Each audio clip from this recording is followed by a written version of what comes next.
Kalau orang lewat sini beberapa kali, konon bisa melihat sosok yang ada di malam hari juga masih terdengar seperti orang banyak beraktivitas. Tapi kalau ini kita sedikit ngomongin kayak gitu, dia denger nggak ya? Sosok perempuan ini melakukan gantung diri di salah satu gedung ieu teh jurigna kieu cenah. Kuntilanakna kieu. Kita datengin sekarang ya. Setiap tempat adalah sebuah buku yang terbuka, menunggu untuk dibaca. Di dalamnya, kita akan menemukan pelajaran tentang keberagaman, toleransi, dan pentingnya melestarikan warisan budaya.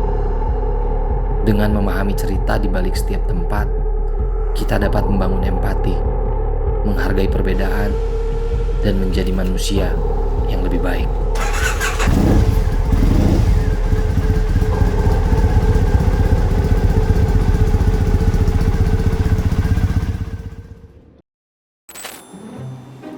Kamarana atuh, katanya mau motoran. Salah. Assalamualaikum. Sehat. Baru aja ngomongin si gajurig kalian mah ya, jauh-jauh datang weh. Pan di settingnya gitu, cenah. Ngobrol sakitu, keluaran gitu. Kita langsung ngegas lagi hari ini bareng Kang Iyang keliling Kota Bandung karena kebetulan ini salah satu senior Kota Bandung yang tahu Kota Bandung dari tahun ke tahun. Oh gitu. Ya. Katanya. Cenah itu teh. Cenah itu teh. Siap. Kita keliling Kota Bandung dan kita akan datang ke satu tempat yang sudah dikenal banyak orang di Bandung. Nah. Bahkan keluar kota juga. Ada satu bangunan sekolah yang katanya, wah serem. Nah, ujungnya kita akan ke situ. Hah? Jadi, Jadi dong. lah. bismillah lah. Bismillah ya. Gas. Bismillah. Yo, gas-gasan lagi, motor-motoran lagi malam-malam. Hari ini saya jalan-jalan lagi bareng Singgi. Ada selamat malam Jumat. Iya benar, hari ini malam Jumat. Ini ada Pupuhu Bandung juga, seniornya Bandung juga, Kang Iyang Sadareha. Gimana ini kita jalan-jalannya kemana Kang Iyang?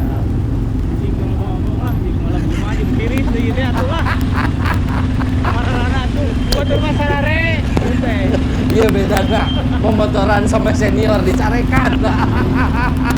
Kang Iyang, karena kita ini di Ghost Rider, kita ngobrol-ngobrol hal-hal yang tidak biasa sedikit sambil jalan-jalan di Kota Bandung ini nih. Kang Iyang, waktu perjalanan dulu di project, terus suka mau motoran juga, pernah punya pengalaman nggak Kang? Yang berhubungan sama-sama hal-hal yang tidak biasa. Saya mah termasuk golongan pemalu. Jadi kalau memotoran teh jarang pernah nanya-nanya. Kesini jalurnya lebih pendek, go aja. Nggak ada urusan, go aja. Oh jadi cuek ya, mendingan nggak tahu gitu mending ya. nggak tahu. Tapi secara kondisi ya Kang, di Bandung tahun 80-an, ini kita lagi lewat Dago. Dago teh udah seramai ini atau aku masih di tahun 80-an Kang? Ya nggak terlalu rame lah. Sepi ya kayaknya. Nggak terlalu rame. Terus kalau hari Sabtu Minggu itu Minggu sore itu biasanya orang banyak yang lebih ke balapan. Oh, Tapi malah area balap ya? Balap. Gitu. Mau mobil mau motor juga sama. Cuman startnya dari lampu merah Simpang, Dari atas? dari atas sampai Cikapayang sampai bawah. Oh, berarti treknya menurun kalau dari atas mah ya? Menurun, tapi yang jagoannya biasanya di jalur kanan mainnya. Mumpung sama Kang Iyang ya, nostalgiaan, kita mau lewat BIP nih. BIP teh tahun berapa ya? 80-an udah jadi BIP belum Kang? Alah, Atau apa Kayaknya dulunya mah- teh itu teh? itu hotel. Hah? Itu teh hotel Paku Negara. Oh, Dulu teh- sebelum jadi BIP teh itu teh dulunya hotel. Hotel, terus ada diskotik namanya Marabu awal kalau nggak salah di situ deh. Marabu sebelum pindah kemana-mana di situ dulu. Oh, Baru oke. jadi terus Ini jadi pengetahuan juga buat kita yang taunya teh di area Merdeka ada mall Merdeka, BIP. Kalau BIP dulu mah aja. ternyata itu teh hotel ya. Hotel. Malah yang ramai mah di seberangnya di Pantikarya ada bioskop, ada ya, Yang depannya apa namanya? bioskop Pantikarya. Panti Karya. Bioskop. Nah, ini saya akan ngajak Kang Iyang ke satu daerah yang punya banyak gedung tua. Gedung dari zaman Belanda. Itu posisinya daerah nama-nama pulau. Yang akan kita Apa tuju, ya daerah itu pakai nama jalannya nama-nama pulau.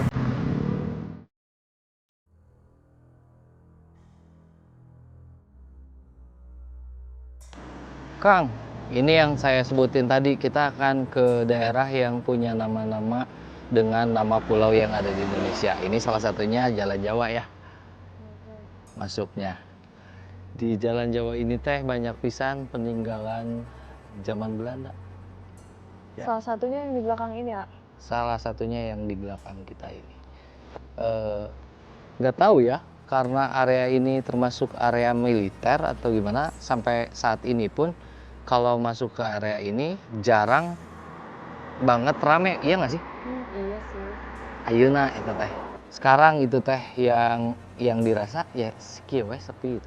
Di tahun 80-an kumaha sih? Sama. Sepi. Jauh lebih sepi kah? Rasanya sama ya Jalan Jawa mah dari dulu, kecuali yang blok sana, yang blok ini kan Jalan Jawa Sumatera. Siap. Kalau Jalan Jawa ke Sunda mah rada sepi. Oke. Sarua berarti. Sarua wae. Kecuali pagi-pagi sampai siang. Nah anehnya Kang, yang saya dengar rumornya di belakang ini kita ada sebuah gedung yang sudah berdiri sejak zaman Belanda. Yang anehnya kita kan selalu bilang daerah ini mah sepi gitu. Sampai saat ini teh terdengar kabar kalau di gedung ini mah di malam hari juga masih terdengar seperti orang banyak beraktivitas. Ini gedung yang sudah ada sekitar tahun 1900-an kalau tidak salah. Jadi gedung ini memang sudah melewati banyak fase yang terjadi di Indonesia. Jadi karena bangunan ini udah ada sejak lama, pastinya barang-barang yang terbuat dari alam, baik batu atau besi, kulit, itu biasanya menyimpan energi yang dia lewati. Konon dulu itu bangunan ini bangunan yang sangat hidup karena ini untuk kebutuhan sosial. Tapi ketika Jepang masuk, gedung ini sempat berubah fungsi dan sempat ada teror yang dilakukan oleh orang-orang Jepang kepada orang Belanda. Gedung ini pastinya menyimpan histori panjang, baik kesenangan, kesedihan, atau penderitaan yang pernah terjadi saat itu. Dan itu masih terjadi sampai saat ini, di mana di atas, di area ruangan ini terkadang masih terdengar suara bunyi piano, suara orang seperti sedang berkegiatan, banyak orang dengan bahasa Belanda. Itu sampai dirasa, ini baru satu gedung, kita lihat gedung. Nah, gitulah. Oke, asik. Ini juga udah cukup Mau ngomong. Kita lihat nanti gedung berikutnya apakah seseram ini. Oke, kita gas lagi ya.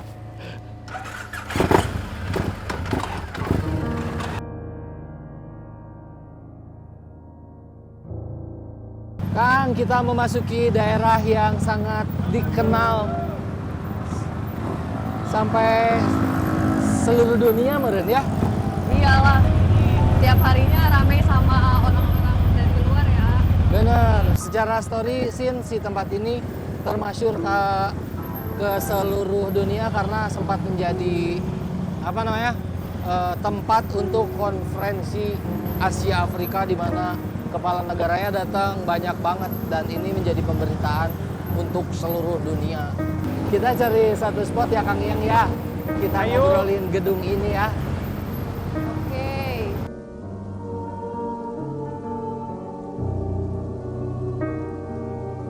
akhirnya kita dapat tempat parkir untuk sedikit ngobrolin tentang gedung yang ada di sebelah kita ini. Kang, dari Akang dulu lah, apa yang Akang tahu soal si gedung ini teh. Sebelum dijadiin museum, ini sempat jadi apa sih Kang? Ini mah dulu perpustakaan. Oke, yang depan juga Gedung Merdeka depan. maksudnya. Oh, Gedung Merdeka mah tetap Gedung Merdeka, cuman ininya perpustakaan. Oke, perpustakaan. Terus di sini teh ini perpustakaan, tapi di sini banyak yang jualan majalah-majalah. Iya bener, saya ngalamin kayaknya. Di sini banyak majalah billboard. Billboard walaupun ketinggalan sebulan 2 bulan tapi ada di sini. Oke. Eta hebatnya Bandung teh dirinya. Kelasnya. Terus ada majalah People. Itu kalau di Amerika mah majalah-majalah itu teh majalah-majalah agak-agak hiburan. Jadi oke. kita update sebetulnya. Malah kita jadi lebih tahu di Lebih dunia luar. lebih ya? kabuka keluar karena Oke. kalau thrifting teh amanya meureun saat itu teh salah satu thrifting teh adalah majalah-majalah bekas dari Amerika. Sebulan lah kalau nggak salah sebulan 2 bulan udah ada di sini bekasnya. Mun Iya, orang bener. beli baca terus kita fotokopi yang kita mau gitu ya. Pulang gede jual kalau ada turun harganya tuh bisa dijual deh. Ini hebat tadi dia. Itu kenang-kenangan zaman baheula di Bandung. Konon di sini dulu berjajar tukang majalah-majalah kaset oke ya kan? Kaset mah Cihapit lah. Cihapitnya. Oh, di dia majalah-majalah. Kalau Cindy nih, Sin, kamu yang tahu apa soal gedung ini? Jangan Taurus aja kamu mah bintang Leo, kamu mah bintang Leo, gitu Taurus. Jadi aku sih nggak banyak tahu tentang si gedung ini. Cuma aku sempat masuk waktu zaman kuliah masuk nih ke dalam karena penasaran kan di dalam itu kalau nggak salah museum apa pos Enggak, Indonesia tuh ini museum. apa sana kan museum kan? Ini Cuma museum keluarnya asli. dari sini kalau nggak salah beneran keluar dari Iya. sini.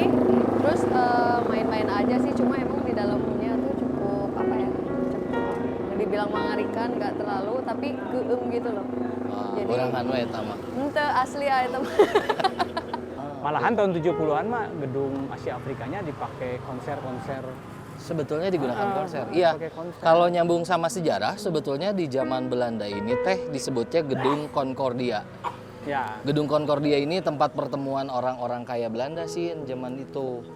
Orang-orang yang bisa masuk cuman kalangan tertentu. Bahkan orang Belanda yang pangkatnya rendah atau tidak punya sesuatu itu nggak boleh masuk ke ruang ini. Ke tempat ini. elit berarti elit. Elit pisan karena mereka di dalam itu ada sebuah restoran, ada tempat berdansanya juga yang dimana dijadikan sebagai tempat area untuk konferensi Asia Afrika. Mahal Ya. banget ya tempatnya. Oh, ini mahal banget area elit orang-orang Belanda zaman itu. Pada tahun berapa tuh, A? Kalau zaman-zaman Belanda mah sudah pasti di tahun 1930-an di mana mereka lagi ngerapihin banget Bandung. Dan bentuknya dulu mah nggak segedung mewah ini gitu. Ada beberapa kali perubahan. Awalnya mah malah dulu di depan sana teh ada replika atau pesawat asli yang dipajang gitu di depan gedung ini teh. Terus kemudian ada perubahan-perubahan sampai akhirnya bentuknya seperti ini. Kalau masalah hantu-hantuan di dalamnya gimana? Serem nggak? Ya namanya juga yang saya bilang tadi, area yang sudah berjalan lama pasti punya histori yang cukup random. Nah ini mah masih tentang sejarah ya Kang? Aman tapi? Aman. Belum ya? Aman. Kita cari yang Asian sekarang mah yang jadi Oke. urban legend di orang-orang Bandung. Gedung ieu teh jurigna kieu cenah. Kuntilanakna kieu. Kita datangin Asli itu teh, A. Maneh we. Let's go. Ayo. Bismillah.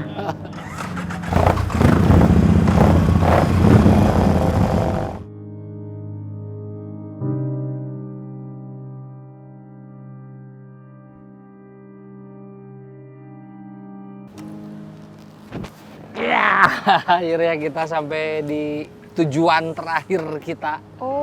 Jalan-jalan tujuan malam hari terakhir. ini. Kita udah ada di mana nih, Angga? Seperti kalian lihat, kita sudah ada di samping sebuah sekolah yang sangat menjadi momok cerita urban legend di antara orang-orang Bandung. Aku sempat dengar ceritanya sih, ini rame banget. Kenapa sih sekolah ini menjadi rumor yang luar biasa di kota Bandung? Karena pernah menjadi sebuah cerita di salah satu cerita radio sebenarnya awalnya.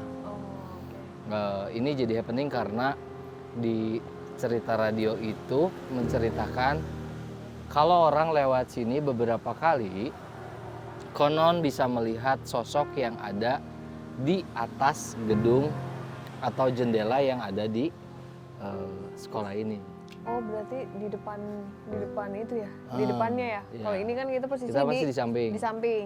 Karena di samping emang Kartinian. iya, di samping itu di celana. Samping. Oh. Langsung ada yang ngebalicet ya saya. Bagus itu. Gitu Kang. Jadi kadang orang-orang bisa lihat penampakan seorang perempuan yang konon dikenalnya adalah Nancy. Nancy ya Kang ya. Gitu. Tapi kalau ini kita sedikit ngomongin kayak gitu, dia denger nggak ya? Bisa. Ya, jadi diceritakan Nancy ini banyak versinya sebenarnya. Salah satu sosok perempuan wanita Belanda. Wanita Belanda yang punya cerita macam-macam sebenarnya. Di urban legendnya ada yang bilang beliau ini menjatuhkan diri dari lantai berapa di dalam sekolah ini sampai akhirnya bunuh diri di situ, akhirnya bergentayangan. Ada yang bilang juga sosok perempuan ini melakukan gantung diri di salah satu toilet yang ada di sekolah ini. Berarti aku sempet dengar tuh katanya si jendela itu tuh nggak boleh ditutup atau emang gimana sih? Ya, karena cerita di radio itu akhirnya orang berasumsi kalau jendela itu tidak boleh ditutup. Nah, saya sempat tanya juga kebetulan si Abah itu alumni dari sekolah ini dari tahun sekian lah, 80 sekian lah. 90 ya? 90-an dan memang itu teh dilakukan dari zaman itu. Oh, udah lama juga ya. Dari zaman itu entahlah jendela itu tidak boleh tertutup. Kalau misalnya kita tutup, itu terbuka lagi? Biasanya ngebuka lagi. Gitu. Konon katanya Nancy ini menunggu seseorang yang akan datang menjemput dia. Jadi dia akan standby di jendela itu biasanya. Untung, iya orang mah ada bagasi. Aman. Aman. Aduh. Ya. Berarti cuma satu jendela aja atau ada jendela-jendela Ada lain beberapa sih gitu? sih sebenarnya. Ada 2 kalau nggak salah jendela yang itu mah harus ngebuka gitu. Salah satunya tempat berdiamnya Nancy. Gitu. Cuman yang menarik dari gedung ini adalah secara sejarah memang sudah lama juga sih. Dari sejak awal dijadikan bangunan sekolah ini memang diperuntukkan untuk sekolah. Jadi bangunan ini didirikan bukan untuk kebutuhan pemerintahan gitu awalnya, enggak. Zaman Belanda pun sekolah ini tempat ini sudah dijadikan sekolah. Ya. Bergulir waktu dari waktu tempat ini tidak pernah berubah jadi sebuah sekolah saja dari dulu. Oke, jadi kayaknya ruangan dalamnya juga tetap kayak zaman dulu ya, Ayah? Ya, Nggak ada dilestarikan perubahan karena apapun? mungkin kalau nggak mungkin sih pasti ini masuk menjadi salah satu cagar budaya yang dilindungi. Jadi biasanya kalau cagar budaya itu tidak boleh ada perubahan secara muka ataupun dalam. Karena yang kategorinya ke dalam bangunan yang bercagar budaya biasanya tempat-tempat yang punya histori dan jelas historinya ada, itu harus dipertahankan. Terima kasih Kang yang sudah menemani kami jalan-jalan malam hari. Ya, makasih juga tidak mengajak saya ke dalam. Eta. Itu sekelibat kita jalan-jalan di Ghost Rider malam hari ini bareng saya Cindy sama Kang Yang. Terima kasih sudah menyaksikan. Jangan lupa subscribe, di like dan di komen. Kami pamit. Assalamualaikum warahmatullahi wabarakatuh.